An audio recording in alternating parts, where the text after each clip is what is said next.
Hello बच्चों, 11th class physics में आपका बहुत बहुत स्वागत है। और पिछले वीडियो लेक्चर में हम बात कर रहे थे एक अपने बहुत ही बेसिक और बहुत ही इम्पोर्टेंट टॉपिक पर चाल तथा वेग, जिसमें से सबसे पहले अपन ने उठाया था चाल, स्पीड। चाल को हमने बहुत ही अच्छी तरह से पढ़ा था, चाल की परिभाषा, चाल के मात्रक। फिलहाल हम पढ़ रहे थे चाल के प्रकार।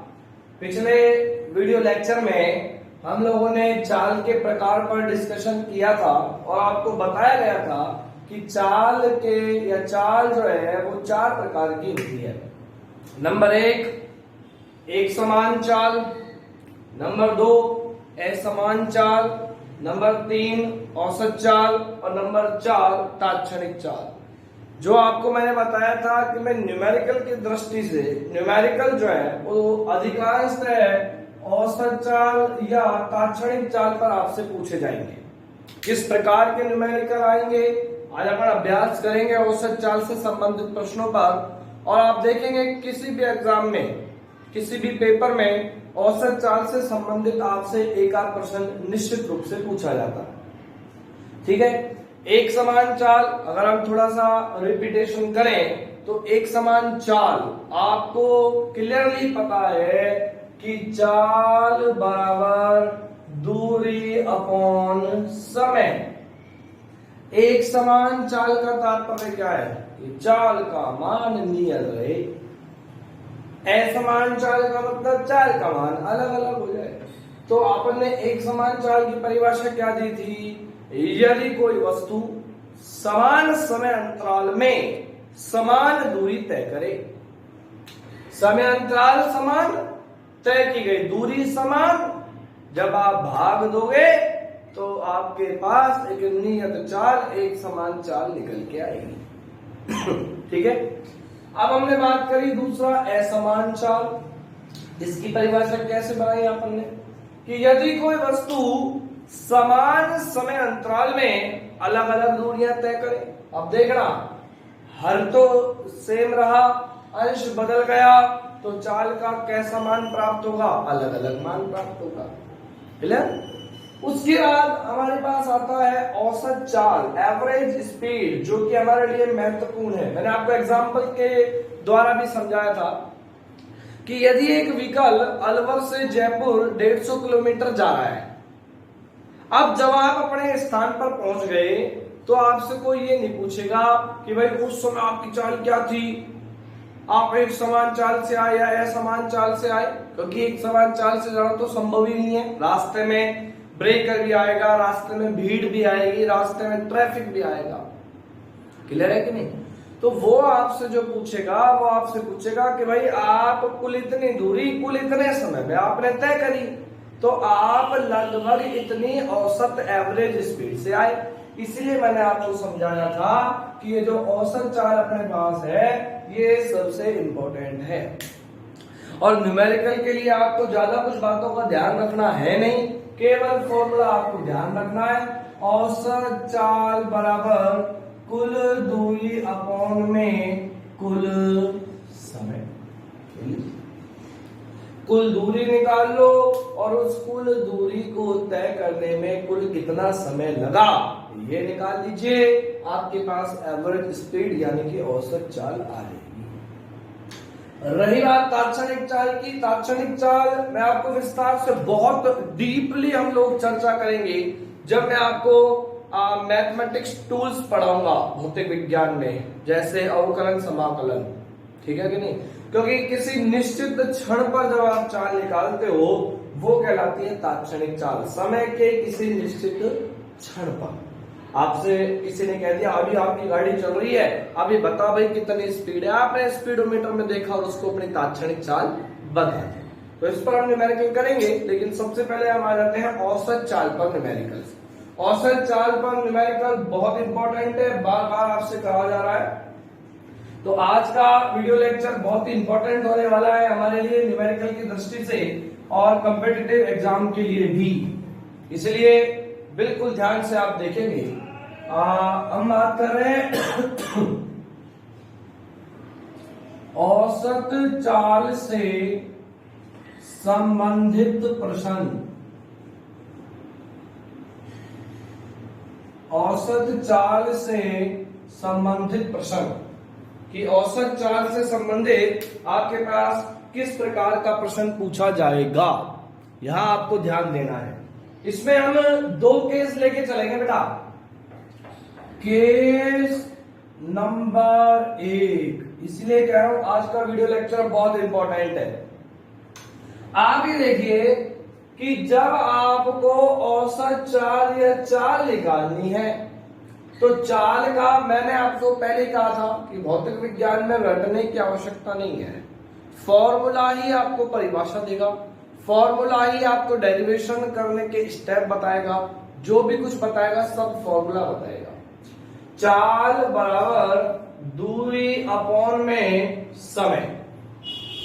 अब चाल ज्ञात होने के लिए आपके पास दूरी होना भी जरूरी है और समय भी होना जरूरी है, यानी कि दूरी और समय दोनों होना जरूरी है। क्लियर है बात?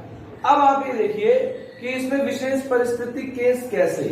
केस फर्स्ट, जब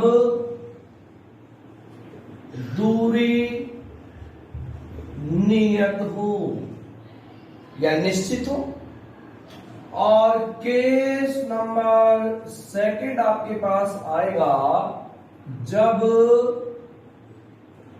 समय नियत हो। बहुत ही सिंपल, अगर आप लोग गौर से देखें कि सर कैसे पहचानेंगे प्रश्न जब आपको हमें जब दिया जाएगा कि केस नंबर 1 का है कि केस नंबर 2 का, हम अनगिनत प्रश्न करेंगे और आप लोग बहुत ही अच्छी तरह से समझ पाएंगे कि केस नंबर 1 का प्रश्न है या केस नंबर 2 का प्रश्न है। बेटा, तो जब दूरी नियत है तो आपको प्रश्न में दूरी नियत दी गई होगी, आपको प्रश्न में दूरी नियत दी गई होगी। दूरी नहीं बदलेगी, भले ही चाहे समय बदल जाए, यानी कि दूरी तो रहेगी नियत और समय हो सकता है बदल जाए। समय आपको ज्ञात करना होगा। मैं अगर आपको बिल्कुल ध्यान से दूं तो जब दूरी नियत है तो आपको इतना सा याद रखना है कि इस केस में दूरी तो प्रश्न देगा, नियत देगा, आपको क्या ज्ञात करना पड़ेगा? समय ज्ञात करना पड़ेगा। और इसी प्रकार से केस नंबर 2 में जब समय नियत हो तो इस वाले केस में आपको समय दिया गया होगा प्रश्न के द्वारा और आपको क्या ज्ञात करना पड़ेगा? दूरी।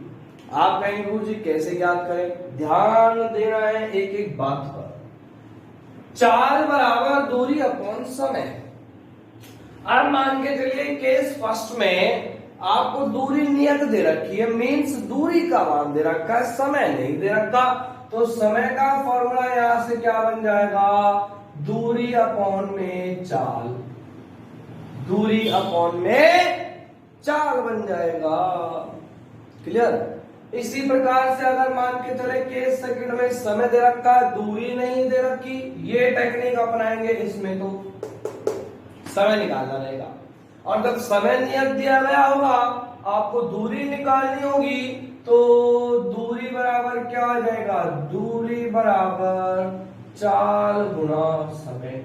ये टेक्निक आपको अपनानी होगी केस नंबर 2। दोबारा सुन ले बेटा, बिल्कुल बेसिक बात है, बिल्कुल बेसिक टर्म है। औसत चाल से संबंधित अपने पास 2 तरह के प्रश्न हैं, जब आपको दूरी नियत दी गई हो और जब आपको समय नियत दिया गया हो। जब आपको दूरी नियत दी गई हो वहां आपको निकालना होगा समय, और जहां आपको समय नियत दिया गया होगा वहां आपको निकालनी होगी दूरी। और अपने औसत चाल के फॉर्मूले में अपना मान रख दो सभी। औसत चाल बराबर कुल दूरी अपॉन कुल समय। अब हम लोग, मैं आपको केस नंबर 1 को समझाता हूं। केस नंबर 1 को, और इसको एक अपन न्यूमेरिकल के माध्यम से हल करेंगे, एक डेरिवेशन के माध्यम से अपन इसको हल करते हैं। ध्यान देंगे सभी। Case number first, case number first, जब दूरी निश्चित हो, जब दूरी निश्चित हो। सबसे इंपॉर्टेंट ना, सबसे आसान में एक प्रश्न लेके चल रहा हूं, प्रश्न से समझाता हूं, ज्यादा अच्छी तरह समझ में आएगा। देखो, एक वाहन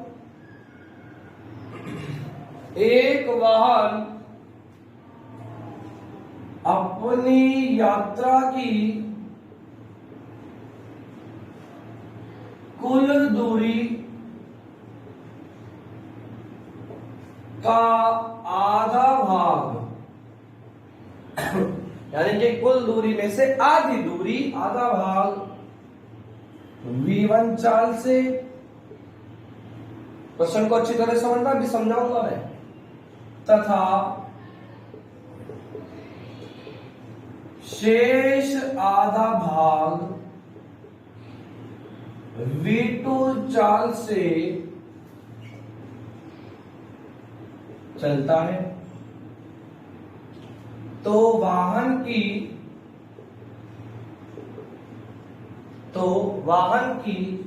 औसत चाल ज्ञात करें। औसत चाल ज्ञात करें। अब आप लोगों का सबसे पहला प्रश्न यहां क्या होना चाहिए कि सर केस को कैसे पहचाने, कि पहले केस का है या दूसरे केस का है। बेटा प्रश्न को देखो कि प्रश्न ने दूरी नियत दे रखी है या समय नियत दे रखा है। एक वाहन अपनी यात्रा की कुल दूरी का आधा भाग, मतलब आधी दूरी v1 चाल से तय करता है। आप बताओ, अब आया कि नहीं आया दिमाग में कंसेप्ट? वाहन अपनी यात्रा की आधी दूरी v1 चाल से तय करेगा, भले ही समय कितना ही लग जाए। दोबारा से, कि एक वाहन अपनी यात्रा की कुल दूरी का आधा भाग v1 चाल से, मतलब कुल दूरी में से आधी दूरी वह v1 चाल से चलेगा ही, चाहे ऐसा करने में समय कितना ही क्यों ना लग जाए। तो बताइए कि दूरी नियत है या समय नियत है? आप कहेंगे सर दूरी नियत है, आधी दूरी करनी ही पड़ेगी v1 चाल से, समय तो चाहे कितना ही लग जाए, अर्थात समय जो है वह नियत नहीं है। और फिर शेष आधी दूरी v2 चाल से, समय कितना ही क्यों ना लग जाए। बताओ कंसेप्ट क्लियर है कि नहीं है? बहुत ही सिंपल बात है। बार बार मेरी बात को पढ़ें, वीडियो लेक्चर को बहुत अच्छी तरह से आपको देखना है कि क्लियर है कि आधी दूरी v1 चाल से चलेगा ही चलेगा, भले ही चाहे समय कितना ही क्यों ना लग जाए। और फिर आधी दूरी v2 चाल से चलेगा, चाहे समय कितना ही क्यों ना लग जाए। अर्थात क्या नियत हो गया? दूरी नियत हो गई और समय अनियत हो गया। क्लियर है ना? तो अपना केस नंबर 1 में समय नहीं पता, तो समय अपन ज्ञात कर लेते हैं। देखिए सबसे पहले सॉल्यूशन करने का तरीका बहुत अच्छी तरह समझ ले। सॉल्यूशन, माना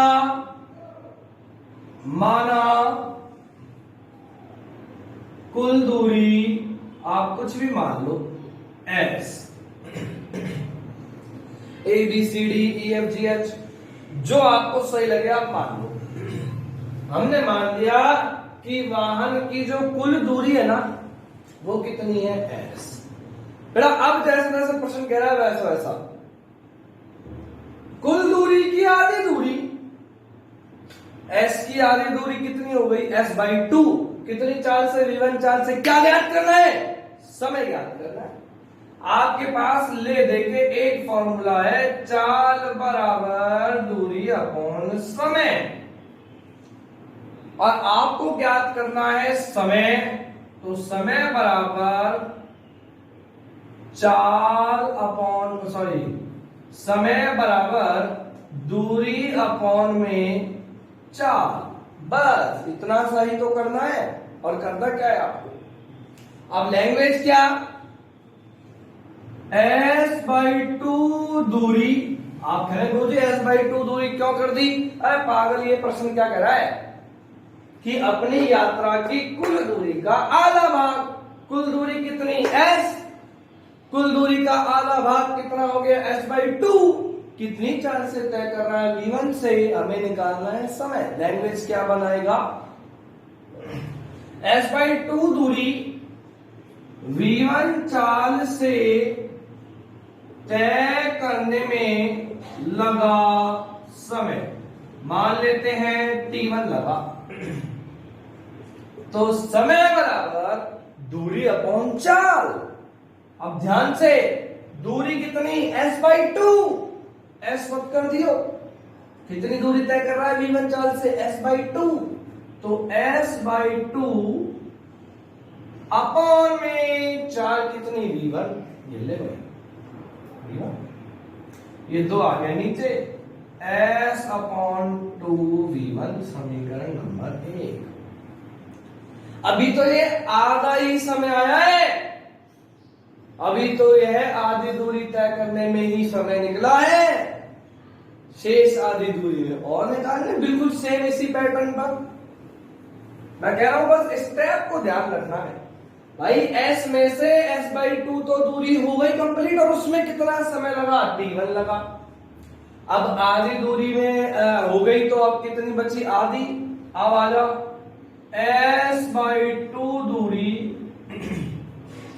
शेष आधी दूरी कितनी चाल से चल रहा है? v2 से। s/2 दूरी v2 चाल से तय करने में लगा समय, मान लेते हैं भाई t2। तो t2 बराबर समय बराबर दूरी अपॉन चाल। कितनी दूरी? s/2। s/2 चाल कितनी? v2। क्लियर है? तो t2 बराबर s/2 v2 समीकरण नंबर 2। आधी दूरी t1 समय लगा, आधी दूरी t2 समय लगा, कुल कितना समय लगेगा? t1 plus t2। यानी कि अब आ जाओ भाई, अपना आंसर तैयार है।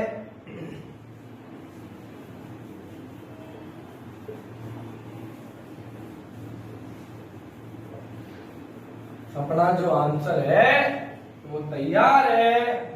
क्या? औसत चाल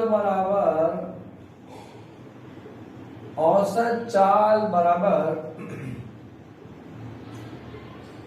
कुल दूरी अपॉन कुल समय। कुल दूरी s, या यूं कह दे s/2 प्लस s/2 s ही आएगा। कुल दूरी s, कुल समय बोल t1 प्लस t2। अरे हाँ है ना, t1 प्लस t2। मान रख दे दोनों का, मान रख दो दोनों का, मान रख दो t1 और t2 का। क्या आ जाएगा? s अपॉन, ध्यान से, t1 s/2 v1 plus s/2 v2। हल कर ले बेटा इसको। मैं कह रहा हूं बहुत इंपॉर्टेंट प्रश्न है, इस पर वैल्यू रख के भी पूछा जाएगा। आपको कोई फॉर्मूला भी रखने की जरूरत नहीं है, 2 मिनट में अपने डेरिवेशन करके ना कंप्लीट इसको हल करेंगे। v एवरेज, औसत चाल, s अपॉन, बोल s कॉमन ले लो क्या यहां से? s कॉमन लिया, 1/2, या 2 भी कॉमन आ रहा है क्या? तो ले भाई s/2 common, 1/v1 plus 1/v2। s से s कैंसल, 2 पहुंच गया ऊपर, क्या आ गया? 2 अपॉन, पता भाई v1 v2 का लघुत्तम, v1 v2 upon v2 plus v1। ये v1 v2 पहुंच गया ऊपर, और v एवरेज बराबर 2v1 v2 upon v1 plus v2। ये अब यदि कोई न्यूमेरिकल आपसे पूछा जाए, अब यदि कोई प्रश्न आपसे पूछा जाए और उसमें कोई वाहन अपनी यात्रा की आधी दूरी किसी चाल से तथा शेष आधी दूरी किसी और चाल से अगर चलता है तो आपके पास आएगा v एवरेज बराबर 2v1 v2 upon v1 plus v2। दोबारा से देख लीजिएगा, बार बार आपके पास एक ही चीज मैं कह रहा हूं कि जब दूरी नियत दी गई होगी प्रश्न में, जब आप 2-4 तरह के प्रश्नों का अभ्यास कर लेंगे, आपको प्रश्न को देखते ही समझ आ जाएगा अपना केस नंबर 1 का प्रश्न है या केस नंबर 2 का। जब प्रश्न में दूरी नियत दे के रखेगा तो आपको निकालना पड़ेगा समय, और जब प्रश्न में समय नियत दे के रखेगा तो आपको निकालना पड़ेगा दूरी, जिस प्रकार से आपने किया है। क्लियर? एक बार इसकी डेरिवेशन, एक बार इसकी मैथमेटिक्स को आप अच्छी तरह से करेंगे, कॉमन नॉर्मल मैंने कैसे लिया है, और ये हमारे पास फॉर्मूला आ जाता है जब कोई भी वाहन आधे दूरी किसी चाल से और आधी दूरी किसी और चाल से तय करे। जैसे एक बार आप ये देखें, मैं आपको इसी प्रश्न का एक एग्जाम्पल फिर समझाता हूं।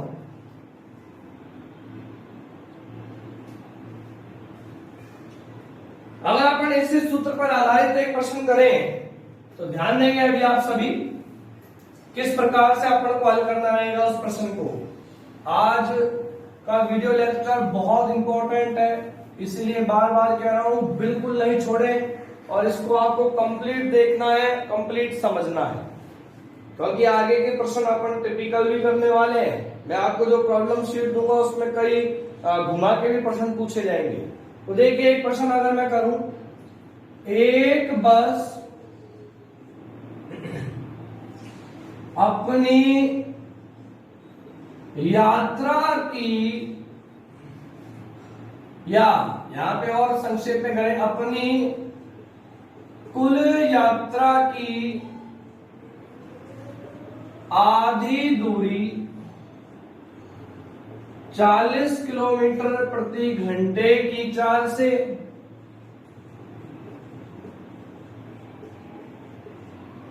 आधी दूरी 40 किलोमीटर प्रति घंटे की चाल से तथा शेष आधी दूरी 60 किलोमीटर प्रति घंटे की चाल से चलती है। ठीक है, आधी दूरी तो 40 किलोमीटर पर आवर की चाल से और आधी दूरी 60 किलोमीटर पर आवर की चाल से। तो बस की औसत चाल ज्ञात करो। तो बस की औसत चाल अपन को ज्ञात करनी है। अब देख, सॉल्यूशन अगर अपन देखें कॉम्पिटिटिव लेवल एग्जाम के दृष्टिकोण से, क्योंकि वहां तो समय बहुत कम होता है। अभी जब अपन ने डेरिवेशन हल की, तो जब वाहन आधी दूरी किसी चाल से आधी दूरी किसी चाल से तय कर रहा था, तो औसत चाल का फॉर्मूला क्या आया? v एवरेज बराबर 2v1 v2 upon v1 plus v2। आया था कि नहीं आया था? आप देख, मेरी बात सुन ध्यान से। v1 पहली चाल कितनी दे रखी है? 40 किलोमीटर पर आवर।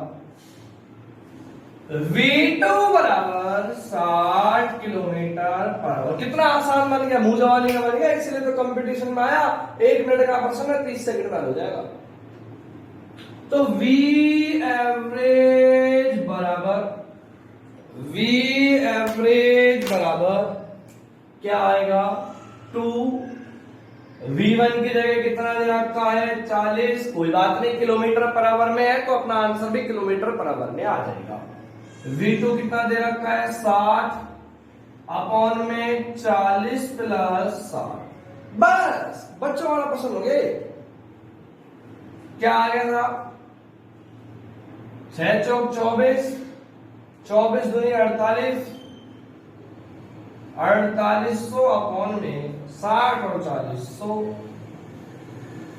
2 जीरो से 2 जीरो कैंसल, 48 किलोमीटर प्रति घंटा।